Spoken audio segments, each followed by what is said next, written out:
Il est 20h, bonsoir et bienvenue dans cette édition d'information dont voici les principaux titres. Les épreuves du brevet d'études du premier cycle ont démarré ce lundi sur toute l'étendue du territoire national. Dans la commune de Ratoma, 23 823 candidats, dont plus de 12 000 filles, ont entamé ces épreuves dans un climat rigoureux. Et puis les habitants du quartier Dar es Salaam ont organisé un sitting ce dimanche dans leur localité. Objectif: dénoncer la pollution de leur localité par la décharge principale qui surplombe leur habitation. Détail à suivre. Voici les principaux titres. Dans un instant, le développement.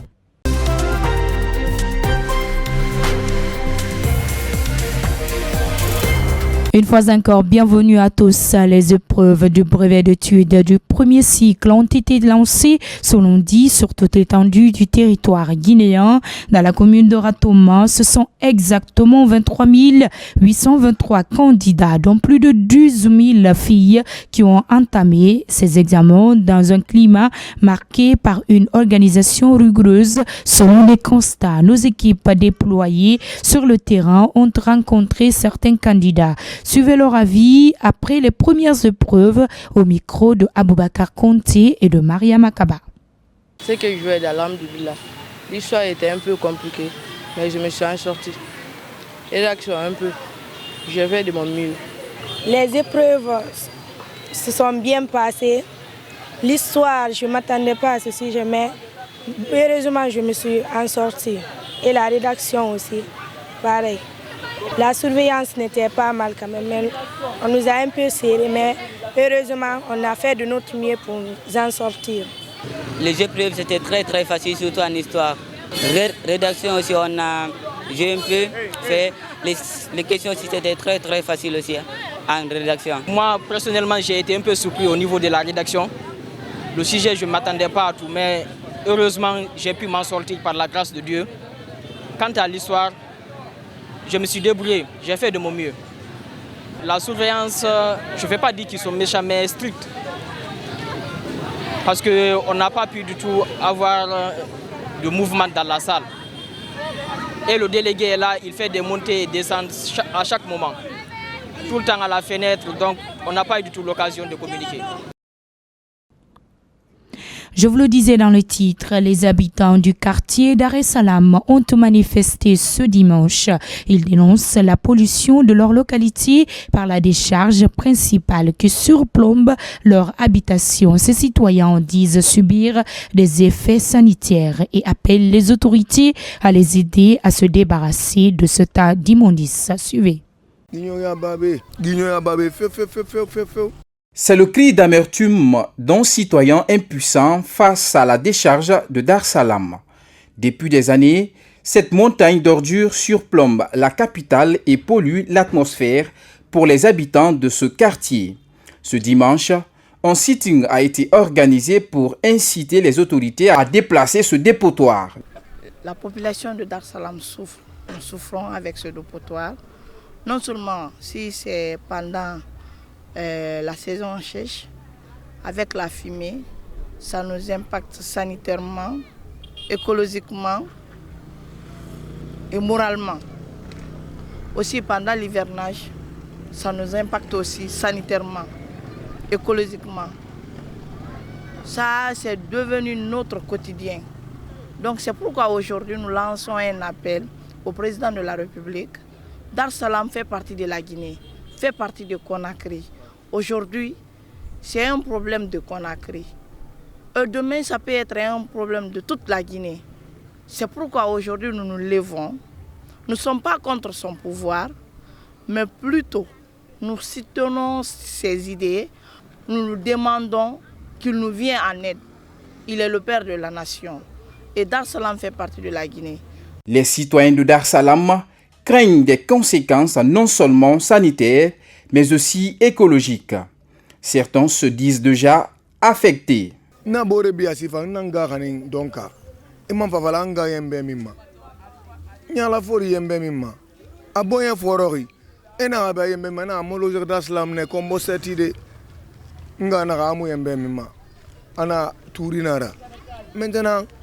qu'il y ait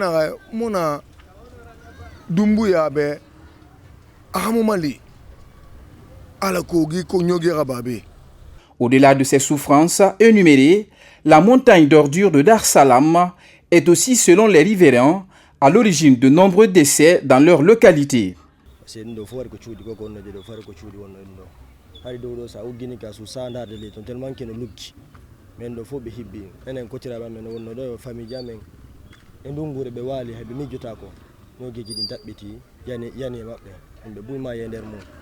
Ande yumiraɓe ɗo nene galle ɓinɗoɓe maɓɓe jowo ko nder ɗum ɗo maayi min wulliya ɗum si fuɗɗike fettugol ɗo min fof min jiɓutande kon ɗumen woni ɗe balɗe ni récemment ɗum ɗo fetti ɗo obi liwi dow ga fetti ari lanci ɗum ɗo Allah waɗi nenen ɓe moto taxi ɓe goto daraki ɗo na ferma ko impactata ko min haade mi ala muusu ɓernde mais yini ɓernde nde muusa e lam si curkin fuɗɗike ɗo mi wata wonde ko yasi fof min naata curki nan no waɗa e waɗa provoque accident ji ɗo par ce que fewno si curkin fuɗɗike ɗo himɓe wata wonde mo ma ɓe huɓɓina faaro donc si faara ala créno créé de accident ji ka quartier ɗo na ferma joni men gollita ndiyam pompi ndiyam forage fof ko minen komin gollita ɗo ala na ferma luuri ndin ka ndungu si fuɗɗike ɗe balɗe ni ndungu kadi ndiyam ɗam naati bon ɗuman ɗi cuuɗi ɓeɗo ko allaji neñande waɗa aldega récemment ɗo ɗum ɗo kadi waɗi. Après cet éboulement qui a causé la mort d'une dizaine de citoyens, le gouvernement d'alors s'était engagé à trouver une solution.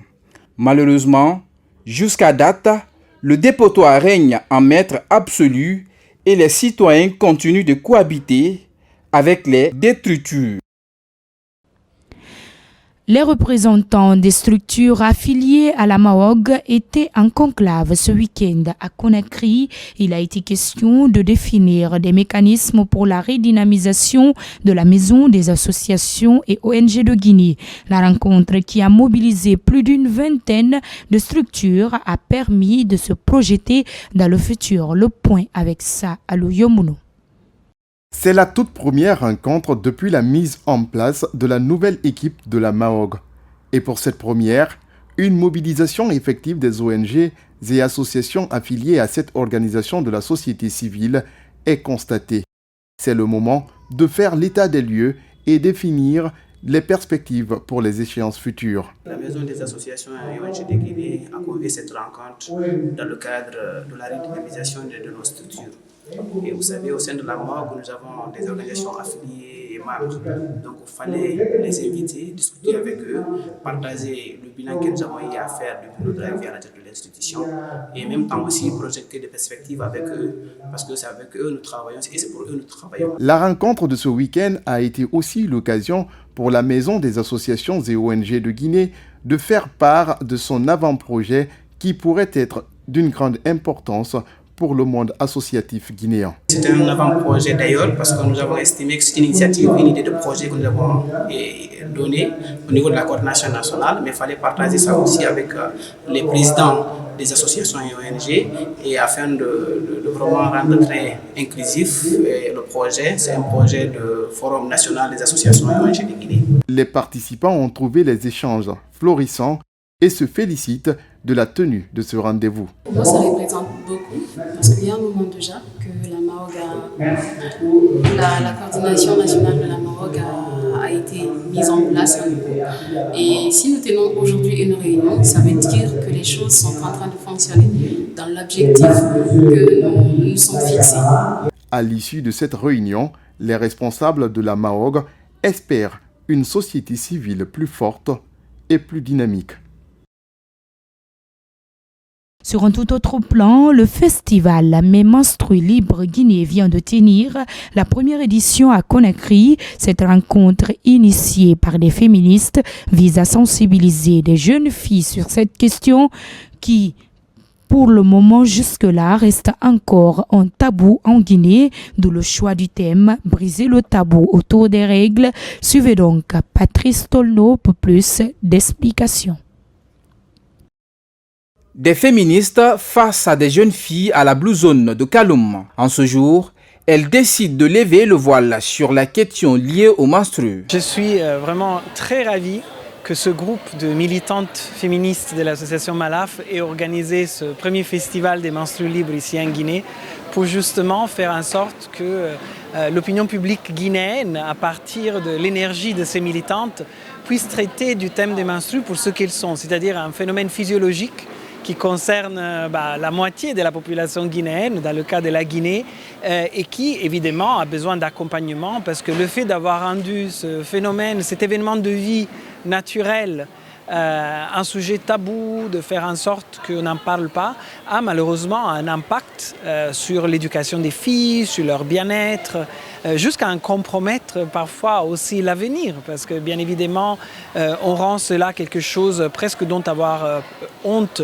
auprès de la famille et de la société, et on traduit quelque chose d'absolument normal dans une cause de malaise pour les femmes et filles. C'est la toute première édition de ce festival dénommé Mes Menstrues Libres Guinée. En Guinée, peu sont les jeunes filles qui abordent des sujets liés à leurs règles. Les menstrues, souvent considérées comme un tabou, ont parfois traumatisé certaines filles lors de leur première apparition. Alors, menstrues libre, là, les règles libres en fait, c'est vraiment un concept qui met en avant la liberté d'expression autour de la menstruation. Parce que les règles sont considérées comme quelque chose de sale, quelque chose de honteux. Pourtant, c'est quelque chose qui est naturel, qui est biologique, donc qui n'a pas, normalement, qui ne devait pas être sujet de honte et tout. Il y a beaucoup de personnes qui pensent que, bon, quand tu es menstruée, il y a ci, il y a ça. C'est vraiment un espace d'échange, de partage d'expériences, de collaboration, s'il faut dire, entre femmes, entre hommes, pourquoi pas. Pour ces féministes, ce tabou n'a plus sa raison d'exister. Les filles elles-mêmes sont appelées à en parler. Je pense que beaucoup de jeunes filles souffrent de douleurs menstruelles, mais la normalisent. Parce que pendant longtemps, on nous a appris, on nous a socialisé autour du fait qu'avoir des douleurs pendant les menstrues, c'est normal. Et donc, on ne se pose même plus la question. Et certaines, pendant longtemps, se tordent pendant leur douleur menstrue parce que, voilà, elles trouvent ça normal et donc ne consultent pas. Or, les douleurs menstrues, lorsqu'on a des douleurs menstrues, ça peut signifier aussi qu'il y a un problème au niveau de la santé. Par exemple, on ne parle pas des SOPK, le syndrome polycystique qui cause beaucoup de douleurs et qui peut aussi influer sur le cycle menstruel, qui peut empêcher certaines personnes d'avoir une activité normale dans leur vie. Et je pense donc le fait de briser ce tabou-là permettrait en tout cas à toutes les personnes menstruées d'avoir l'information et de pouvoir aussi connaître leur corps et connaître tout ce qui a trait à cette question-là. Les initiateurs entendent pérenniser ce festival pour permettre aux jeunes de mieux s'y prendre pendant leur période de règles. À présent, l'homme d'affaires russe Alexandre Zotov s'accroche à la justice dans l'affaire l'opposant à l'ancien directeur de la FEGIPAMI, Ahmed Kanté. Ici, les avocats de l'entrepreneur qui constatent des incohérences dans le verdict de la Cour d'appel de Conakry ont décidé d'interjeter l'appel. En début du week-end, ils ont animé un point de presse dans ce sens. Odianour Touré pour plus de détails. Nouveau rebondissement dans le procès opposant le PDG d'ABC, Alexandre Zotov, au sieur Kanté ici.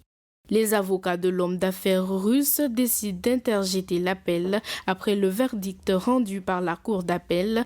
Ils dénoncent des incohérences dans cette décision. Je vous ai dit qu'il y a eu des contradictions notoires aussi bien dans la narration des faits, il y en a eu même des rajouts, mais il y a que ces contradictions-là, tout cela concourt à ce que ce jugement-là ne soit pas juste. Pour mieux comprendre ce dossier, il faut remonter à 2010. Alexandre Zotov est à l'époque impressionné par le potentiel minier de la Guinée.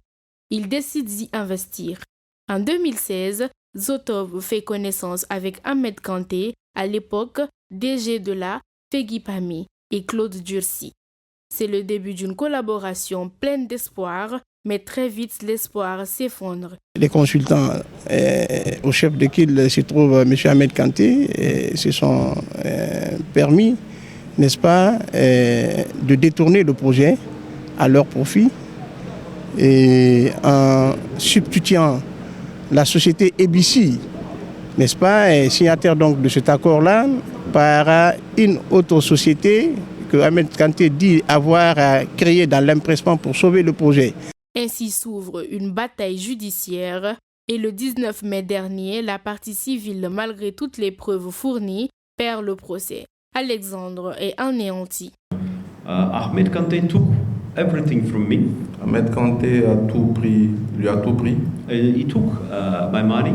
Mais il lui a pris son argent. He took the work that I did. Il a pris le travail qu'il a effectué. He took 16 years of my life. Il lui a pris 16 ans de sa vie. Les avocats de l'homme d'affaires interjettent appel. À date, le dossier est en compilation au tribunal de première instance de Kaloum. Alexandre Zotov espère sortir vainqueur dans ce procès qui a déjà duré une année. Mesdames et messieurs, c'est sur cet élément de Odia Touré qu'on met fin à ce journal réalisé par toutes nos équipes de la rédaction et de la technique. À tous, merci de l'avoir suivi et à très vite pour de nouvelles éditions sur nos chaînes. Bonne soirée à tous.